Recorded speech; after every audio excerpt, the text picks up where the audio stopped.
Salam dan bahagia, perkenalkan nama saya Anias Ina Aprilia Ayang, NIM 2019-008126. Yang saya hormati selaku dosen pembimbing 1, Dr. IBN Udayana MSI. Yang saya hormati selaku dosen pembimbing 2, Bernadetta Dian Septi Maharani, SEMM. Saya ucapkan terima kasih kepada kedua dosen pembimbing saya yang selalu meluangkan waktu dalam membimbing saya sehingga saya dapat menyelesaikan penelitian ini. Pada kali ini saya akan presentasi yang berjudul Pengaruh Corporate Social Responsibility, Social Media Marketing, Store and Information, dan Perceived Value terhadap Purchase Decision. Studi kasus pada pelanggan Pamela 1 Supermarket Yogyakarta. Baik, yang pertama latar belakang. Salah satu retail modern yang berkembang cukup pesat di Jalan Kusumanegara adalah Pamela 1 Supermarket yang sudah ada sejak lama sebelum banyaknya bermunculan toko retail pesaingnya. Pamela 1 Supermarket ini merupakan pusat dari Pamela Supermarket. Pamela 1 Supermarket yang berlokasi di Jalan Kusumanegara nomor 141, Mujamuju, Kecamatan Umbul Harjo, Kota Yogyakarta. Pamela 1 Supermarket adalah salah satu toko retail yang menyediakan berbagai macam produk, mulai dari kebutuhan sehari-hari, alat tulis, pakaian, kosmetik, dan lain-lain. Persaingan yang semakin ketat dari waktu ke waktu diharapkan Pamela Supermarket Yogyakarta dapat menampilkan keunggulan yang dimiliki serta berusaha untuk dapat terus bertahan dan berkembang. Untuk itu, Pamela Supermarket Yogyakarta harus memahami apa saja hal yang dapat mendorong keputusan konsumen dalam melakukan pembelian, seperti menciptakan suasana yang nyaman ketika berbelanja, memasarkan produk dengan baik melalui sosial media, maupun membuat inovasi terhadap produk yang dimiliki dan dapat menambah daya tarik tersendiri serta nilai tambah terhadap produk tersebut.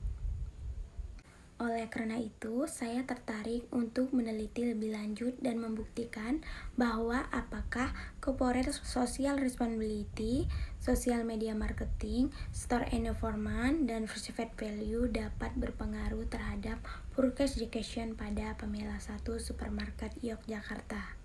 Baik, selanjutnya kajian teori. Menurut Abdillah dan Utama 2018, Corporate Social Responsibility adalah komitmen perusahaan untuk meningkatkan kesejahteraan komunitas melalui praktik bisnis yang baik dan mengkontribusikan sebagian sumber daya perusahaan. Dan menurut Samudra Yuda Wijaya et al. 2022, Corporate Social Responsibility merupakan kegiatan sosial non-profit untuk mengenalkan perusahaan mendapatkan dukungan dari masyarakat atau konsumen. Menurut Angeline Kodrat 2021, media sosial merupakan platform digital bagi perusahaan untuk melakukan kegiatan pemasaran di era modern ini, di mana konsumen terlibat aktif dalam penawaran, memiliki akses untuk berkomentar, dan mendapatkan informasi dengan mudah. Pemasaran sosial media adalah program yang direncanakan oleh perusahaan untuk melibatkan konsumen secara langsung atau tidak langsung untuk menciptakan kesadaran merek, untuk meningkatkan merek, dan untuk meningkatkan penjualan produk atau layanan. Menurut Pasiribu et al. 2019, lingkungan toko atau suasana toko merupakan kombinasi dari karakteristik fisik toko seperti arsitektur, tata letak pencahayaan, pemajangan, warna, temperatur, musik, aroma, yang secara menyeluruh akan menciptakan citra dalam benak konsumen. Menurut Satria et al. 2017, perceived value adalah sebuah penilaian yang dilakukan oleh konsumen dengan cara membandingkan antara manfaat, kualitas pelayanan, harga, serta keuntungan yang diterimanya dengan pengorbanan yang telah dikeluarkannya dalam memperoleh sebuah produk atau jasa. Menurut Udayana et al. 2021, secara umum keputusan pembelian konsumen adalah membeli merek yang paling disukai. Tetapi dua faktor dapat berada di antara niat dan keputusan pembelian. Faktor pertama adalah orang lain. Jika seseorang memiliki arti penting bagi konsumen, maka hal itu akan mempengaruhi konsumen tersebut. Faktor kedua adalah faktor situasional yang tidak terduga. Konsumen dapat membentuk niat membeli berdasarkan faktor-faktor seperti opini, harga, dan manfaat produk yang diharapkan. Berikutnya metode penelitian. Jenis pada penelitian ini yaitu kuantitatif. Menurut Sugiono 2018, metode penelitian kuantitatif dapat diartikan sebagai metode penelitian yang berlandaskan pada filsafat votisme, digunakan untuk meneliti pada populasi atau sampel tertentu.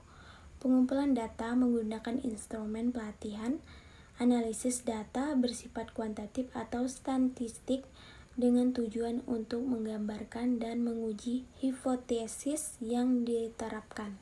Untuk populasi, dalam penelitiannya yaitu 90 orang pelanggan Pamela 1 Supermarket Yogyakarta. Teknik pengambilan sampel yaitu non-probability sampling menggunakan teknik purposive sampling dengan pertimbangan sebagai berikut. Yang pertama, responden merupakan pelanggan Pamela 1 Supermarket Yogyakarta. Yang kedua, responden pernah membeli produk minimal 2 kali pembelian di Pamela 1 Supermarket Yogyakarta. Yang ketiga, responden berusia minimal 17-13 tahun yang dianggap merupakan usia yang produktif dan dapat memberikan pendapat yang objektif. Untuk pengumpulan data kuesioner, yang dimana pengumpulan data pada penelitian ini menggunakan instrumen berupa kuesioner dengan membagikan daftar pertanyaan melalui Google Forum kepada responden. Selanjutnya, uji validitas dan reliabilitas. Dalam penelitian ini, uji validitas dilakukan dengan membandingkan nilai R hitung dengan R tabel. Untuk degree of freedom sama dengan N dikurang 2. Dalam hal ini, N adalah sampelnya, maka DF sama dengan 90 dikurang 2 sama dengan 88, sehingga R tabel sama dengan 0,207. Hasil uji validitas yang telah dilakukan seperti tabel di samping, diketahui semua butir pernyataan memiliki R hitung lebih besar dibandingkan R tabel. Maka semua butir pernyataan pada penelitian ini dinyatakan valid. Hasil dari uji reliabilitas dari 90 responden bisa diketahui bahwa nilai Cronbach alpha lebih besar dibandingkan 0,6.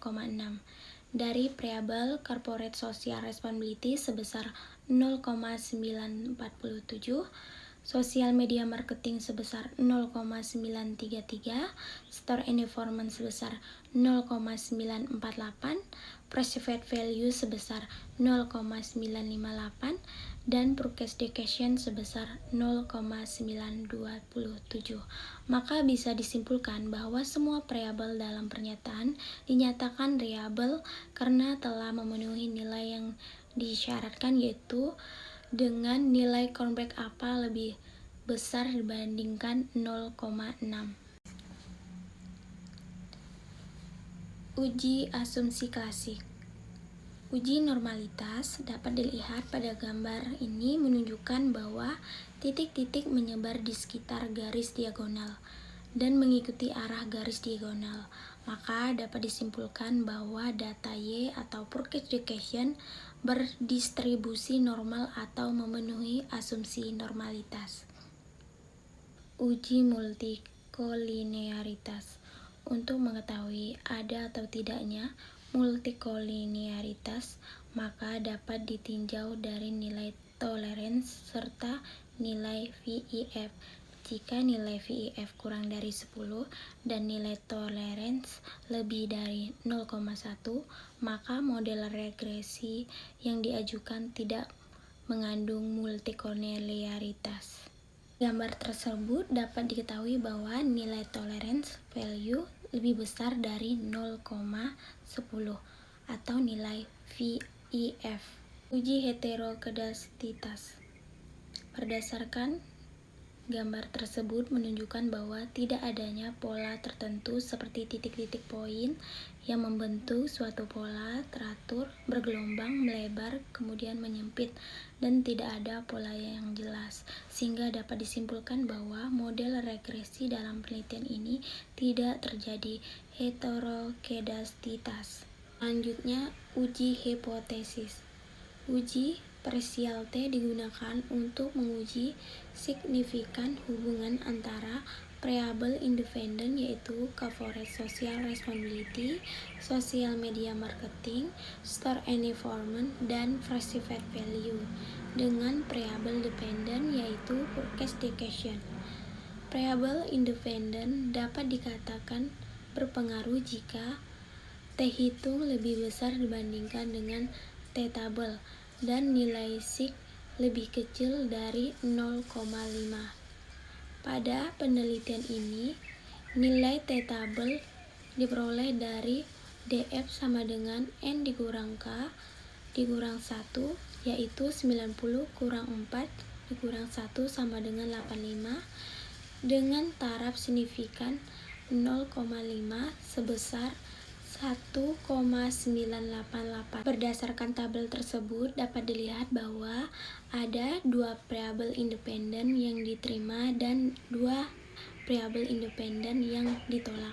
Yang diterima yaitu variabel coverage social responsibility dan perceived value karena nilai T hitung lebih besar dari T tabel. Sedangkan variabel independen yang ditolak yaitu social media marketing dan store environment karena nilai T hitung lebih kecil dibandingkan dengan nilai T tabel. Koefisien determinasi adjusted R-square.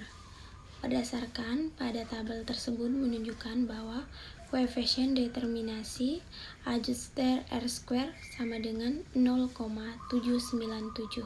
Artinya, variabel bebas secara bersama-sama mempengaruhi variabel terkait sebesar 79,7%, sisanya sebesar 20,3% dipengaruhi atau bahkan dijelaskan oleh variabel lain yang tidak termasuk dalam model penelitian ini. Kesimpulan. Yang pertama, hasil penelitian menunjukkan bahwa secara parsial, corporate social responsibility berpengaruh positif dan signifikan terhadap forecastation, yang berarti semakin tinggi corporate social responsibility yang dilakukan oleh Pamela 1 Supermarket Yogyakarta menunjukkan bahwa semakin tinggi forecastation. Yang kedua, hasil penelitian menunjukkan bahwa secara parsial, sosial media marketing berpengaruh negatif dan tidak signifikan terhadap forecastation. Hal ini dapat disebabkan kurangnya atau tidak efisiennya kegiatan pemasaran Pamela 1 Supermarket melalui sosial media. Ketiga, hasil penelitian menunjukkan bahwa secara parsial store environment berpengaruh negatif dan tidak signifikan terhadap forecastation. Hal ini dapat disebabkan oleh store environment yang dimiliki oleh Pamela 1 Supermarket belum dapat memenuhi keinginan konsumennya. Yang keempat, hasil penelitian menunjukkan bahwa secara parsial perceived value berpengaruh positif dan signifikan terhadap forecastation, yang berarti semakin tinggi perceived value-nya ditawarkan oleh Pamela 1 Supermarket menunjukkan bahwa semakin tinggi forecastation. Sekian presentasi dari saya, kurang dan lebihnya saya mohon maaf. Salam dan bahagia.